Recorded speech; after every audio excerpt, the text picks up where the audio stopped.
네, 다시 인사드리겠습니다. 복지부 장애인자립기반과의 박영호 사무관입니다. 저는 보통 이렇게 단상에 서가지고 얘기를 드리지는 않는데 지금 녹화를 하고 있어가지고 이 자리에서 꼼짝없이 서서 얘기를 해드려야 될 것 같아요. 좀 PPT 화면 보면서 포인트로 짚어가면서 좀 얘기를 드리면 좋은데 상황이 안 되는 거는 좀 양해를 부탁드리겠습니다.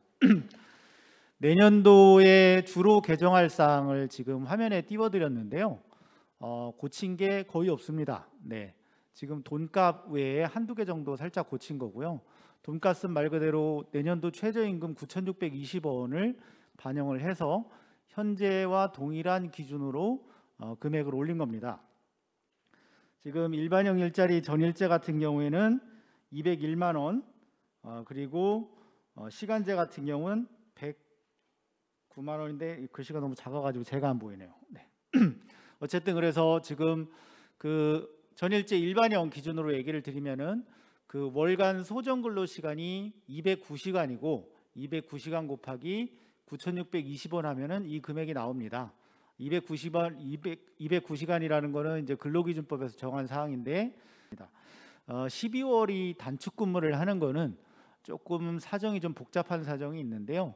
저희가 단축 근무를 하지 않기 위해서 좀 작업을 해보려고 했는데 쉽지 않은 게 좀 있었습니다. 이게 왜 발생하게 되냐면은 그 퇴직금이 1개월간의 평균 임금을 제공하도록 하고 있는데 방금 말씀드린 것처럼 월 소정 근로 시간이 주 6일을 기준으로 해서 209시간을 따지잖아요. 근데 퇴직금은 30일치 일 평균 임금을 주도록 되어 있습니다. 그러니까 월 소정 근로 시간보다 퇴직금이 더 많은 거죠. 그러다 보니까 예산 한계상 퇴직금을 정상적으로 지급하기 위해서는 연말에 시간을 약간 줄여가지고 할 수밖에 없는 상황이 좀 있습니다. 죄송하지만 마이크 좀 벗고 얘기를 드리겠습니다. 그래서 문제는 이게 보통 지자체별로 상황이 조금씩 다를 수는 있겠지만 기본적으로 연말 되면은 예산이 남는 경우가 가끔 있으실 거예요. 그럴 때는 남기지 마시고 다 일할 수 있는 범위 내에서 충분히 쓰실 수 있도록 단축 근무 안 하셔도 되니까 예산 범위 내에서 허용한다면은 정상적으로 근무를 진행하도록 하시고요. 또 중간에 연도 중간에 여러 가지 상황상 사람이 빠졌다 나갔다 하면서 예산이 남는 경우가 있을 수 있는데 이런 경우에도 좀 미리 예측을 해가지고 사람이 가능하다면은 한 명을 더 채용할 수 있다면은 더 채용해서 할 수도 있습니다. 어쨌든 예산 범위 내에서 저희가 100명분의 인건비를 들였다고 무조건 100명만 쓰시는 건 아니고요. 더 적게 쓰면 안 되지만 더 많게 쓰시는 건 상관없습니다. 다음은 참여자 모집 기준을 좀 바꿨는데요. 이게 사업자 등록증이 있는 자와 고유번호증이 있는 자를 지금 참여 선발 기준에서 제외하고 있는데 여기서 고유번호증을 삭제를 했습니다.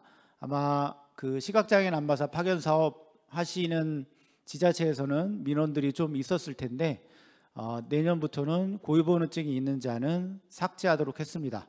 뭐 좀 설명을 드리자면은 사업자 등록증하고 고유번호증이 의미가 좀 다릅니다. 사업자 등록증은 말대로 그 세무서에서 세법에 따라서 사업자 등록을 하고 그 관리번호를 통해 가지고 여러 가지 사업소득이나 이런 걸 관리하기 위해서인데 그 영리 행위를 하지 않는 단체들 같은 경우에는 사업자 등록증이 발급이 될 수가 없어요. 기본적으로 영리 행위라는 거는 돈을 벌어서 배당을 주거나 그 수익을 어떤 사람이 가져가는 걸 영리 행위라고 합니다. 근데 비영리 민간단체 같은 경우에는 그 배당금이나 아니면 수익을 갖다가 구성원들끼리 나눠 가지는 형태는 안 됩니다. 물론 그 임금으로 지급하는 거는 배당하고 좀 다른 겁니다. 그래서 임금 지급하는 거하고 다르기 때문에 이 비영리 민간단체 같은 경우는 사업자 등록을 내고 사업행 수익행위를 할 수는 있어요. 그렇지만 기본적으로 그런 경우는 없죠. 그래서 고유번호증이라는 걸 발급을 받아서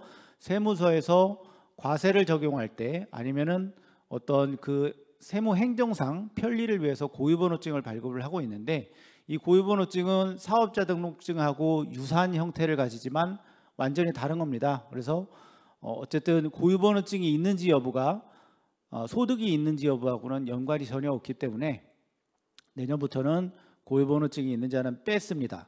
대신 한 가지 유의해 주실 점은 밑에 제가 번호를 끌어올렸는데요. 수행기관 또는 배치기관의 법인, 기관단체의 대표 임직원은 기본적으로 사업에 참여할 수 없습니다. 이런 경우죠. 어떤 단체에서 이 수행기관으로서 아니면 배치기관으로서 이 장애인 일자리 사업을 수행하는데 그 단체의 대표가 또 장애인 일자리 사업에 참여하는 경우, 그러니까 본인과 계약을 맺어가지고 본인이 일을 하게 되는 이런 아이러니한 상황이 발생하지 않게 제한하는 건데, 이거는 결국 부패 방지를 위해서 여러 가지 안 좋은 상황이 발생할 수밖에 없기 때문에 요거는 꼭 강조해서 고유번호증이 삭제하면서 위쪽으로 올렸습니다. 요거는 유의해서 한 번만 봐주시면 될 것 같습니다. 그리고 안마사 자격증 이름 바꾼 거는 특별히 이름을 바꾼 건 아니고요. 법령에 따라서 명시하고 있는 안마사 자격증이라는 공식 용어로 바꾼 거고요. 그리고 대신 안마사 자격증 같은 경우에는 매년 이수해야 하는 보수교육이 있는데 보수교육을 이수해야 하는 상황에서 별도로 자격증과 관련한 보수교육 이수 여부를 확인하지 않는 것이 문제가 될 수 있어서 자격증 보수교육 이수 여부를 확인한 다음에 선발을 할 수 있도록 서류를 추가했습니다. 그리고 그 밑에 그 가점 대상에 시설장애인 자립지원체계 구축 시범사업 대상이라고 되어 있는데요.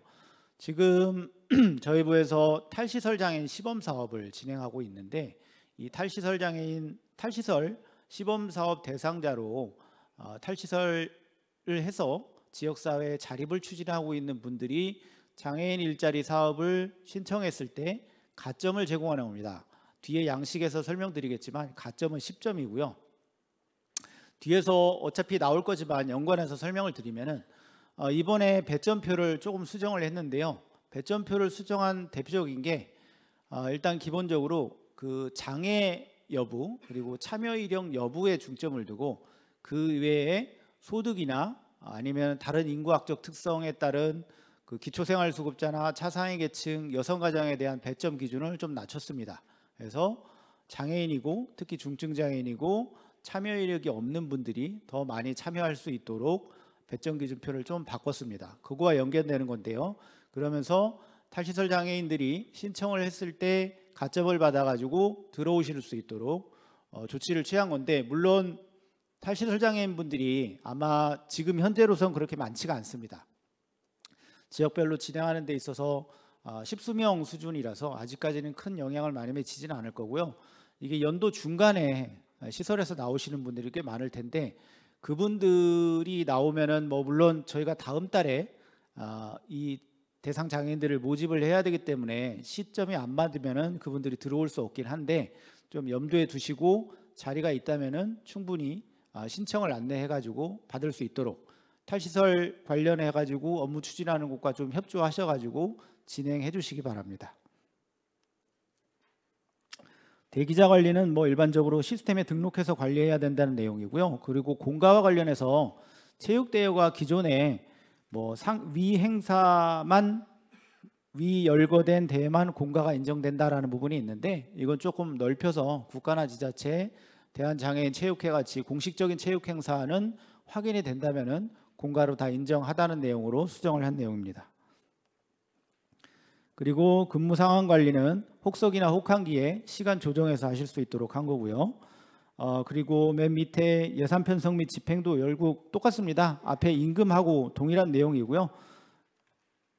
단 요거 하나는 바뀌었는데요.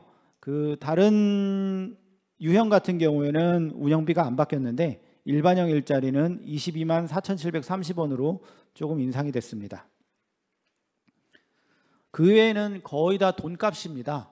뭐 여러분들이 기본적으로 이 자료는 굳이 뭐 외울 필요도 없고요.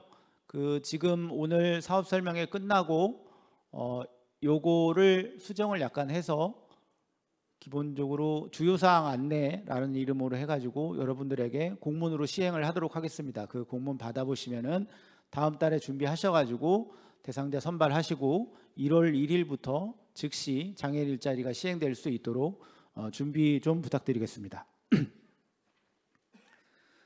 지금 페이지에 위에 있는 파란색 내용들은 뭐 간단한 안내 사항이니까 보시면 되고요. 그리고 지금 요게 동일하게 모든 유형마다 들어가는 건데, 시장형 배치기관에 배치 가능하다는 부분이 배정인원의 20% 범위 내에서만 가능하다고 안내를 하고 있는데, 요건 삭제하도록 하겠습니다. 그래서 배정인원 범위 내에서 가능하다면은 시장형 배치기관에 얼마든지 배치할 수 있도록 할 예정입니다. 단 시장형 배치기관에 배치한다는 얘기는 결국 어떤 특정 기업이나 어떤 사업장에 이 장애인 일자리를 지원을 하는 건데, 지원하는 만큼 그 기관에서 장애인 일자리가 끝났을 때 이 장애인분들을 채용을 해가지고 진행을 해야 되는 걸 전제로 하는 건데, 그 전제로 함에 따라서 여러분들이 사후 관리는 돼야 된다는 부분을 강조해서 넣어놨습니다.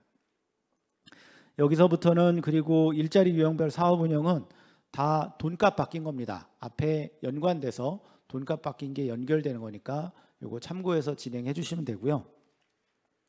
그리고 최근에 한 가지 조금 그 지자체하고 얘기를 하다 보니까 오해를 하시는 분들이 있어가지고 얘기를 드리는데, 결근이라는 거는 기본적으로 우리가 근무해야 될 날에 근무를 하러 나오지 않은 거를 모두 결근이라고 부릅니다. 그래서 연가가 만약에 11일이라면은 11일까지의 연가를 사용하는 동안은 근로할 의무가 있는 날이 아니에요. 네, 연가를 낸 거는 그냥 근로한 날로 치는 겁니다. 그런데 12일 차의 연가는 쓸 수가 없습니다. 네, 사업 수행기관에서 그런 연가는 승인하면 안 되는 거고요. 그리고 그런 연가를 쓰고 싶다고 얘기했는데 연가가 남아있지 않다. 그런데 안 나왔다. 그냥 무단결근입니다. 그거는. 병가 같은 경우에 저희가 유급병가를 10일까지 인정을 해주고 있는데요. 만약에 어떤 다른 연가도 다 쓰고 병가 10일도 다 썼다. 그런데 다른 몸이 안 좋은 일이 있어가지고 병가를 쓰고 싶다고 했다. 병가는 쓸 수 있습니다. 대신 무급이고요. 그리고 결근입니다. 이거는 하루치 임금이 빠지고 주휴수당도 빠지고 더 이상 연가도 발생하지 않습니다. 이런 점은 정확하게 인지해 주시고, 우리가 연가나 병가나 아니면 다른 특별휴가를 인정하는 범위 내에서만 쓸 수 있는 거고요. 그 범위 내에서 인정하는 범위 내에서 안 나왔을 때 근로한 날로 치는 거고, 이 범위를 벗어나면은 다 결근이 되게 됩니다. 뭐 다른 간단한 사항들은 그냥 넘어가겠습니다. 이거는 그냥 숫자만 확인해 주시면 되는데요. 그리고 복지 일자리 같은 경우도 동일하게 돈값을 변경한 거고요. 그리고 또 그 시장형 배치 기관에 배치하는 20% 이내 기준도 삭제했습니다. 역시 다 관련돼서 월급과 그리고 사업 규모, 계산 방법에 대해서 연동되는 그 돈값들을 변경한 내용입니다. 이거는 참고해서 봐주시면 좋을 것 같습니다. 마지막에 중간쯤에 얘기 들었던 참여자 선발 기준표인데요. 보시면은 그 유형별로 조금씩 다르긴 하겠지만 대표적인 일반형 일자리 전일제 기준으로 설명을 드리겠습니다. 지금 장애 정도가 심한 장애인은 배점을 5점에서 10점으로 늘렸고요. 기초생활수급자나 여성가장은 배점을 10점에서 5점씩으로 낮췄습니다. 그러면서 동시에 우선 선발 기준을 45%, 50% 맞췄고요. 기존에는 55%였는데 55%로 맞췄고, 그리고 지자체에서 배점 기준을 45에서 50으로 늘려서 적용할 수 있도록 적용을 했습니다. 그리고 그 가점 기준에 탈시설 장애인 시범사업 대상자들이 들어갈 수 있는 부분을 추가했습니다. 네, 여기까지가 간단하게 설명드린 내용이었고요. 뭐 지금 이걸 갖다 일일이 확인하실 필요는 없으실 것 같고, 저희가 오늘 사업 설명회 끝나고 요 주요 안내 사항과 그리고 서식을 붙여가지고 바로 공문으로 시행하도록 하겠습니다. 그럼 공문을 시행하면은 내년도 사업을 위해가지고 12월 달에 정상적으로 참여 대상자 선발이 될 수 있도록 좀 진행을 좀 부탁드리겠습니다. 그리고 참고로 마지막으로 좀 뭐 당연한 사항이겠지만 말씀을 드리면은, 이 안은 아직까지 확정된 안은 아닙니다. 1월 1일부터 사업을 시행해야 되기 때문에 이 돈값으로 우선 안내를 해드리는 거고요. 국회에서 내년도 예산안이 통과가 확정이 돼야지만 공식적으로 이 금액이 확정되는 거고 아직까지는 아닙니다. 그래서 국회에서 12월 초에 국회에서 확정이 되면은 저희가 확정 내실을 하면서 그때 이제 지침을 공식적으로 시행을 할 텐데 그때 확정이 될 겁니다. 물론 지금 상황을 봐서는 특별히 이게 변경될 사항은 아닌 것 같아요. 그렇지만은 그건 참고해 두시고 내년도 사업할 때 참고해 주시기 바랍니다. 감사합니다. 그리고 지금 질의응답이 혹시 원하시는 분이 있으면은 지금 마이크 준비나 이런 분이 좀 부족해가지고 끝나고 저한테 오시면은 답변 드리도록 하겠습니다. 감사합니다.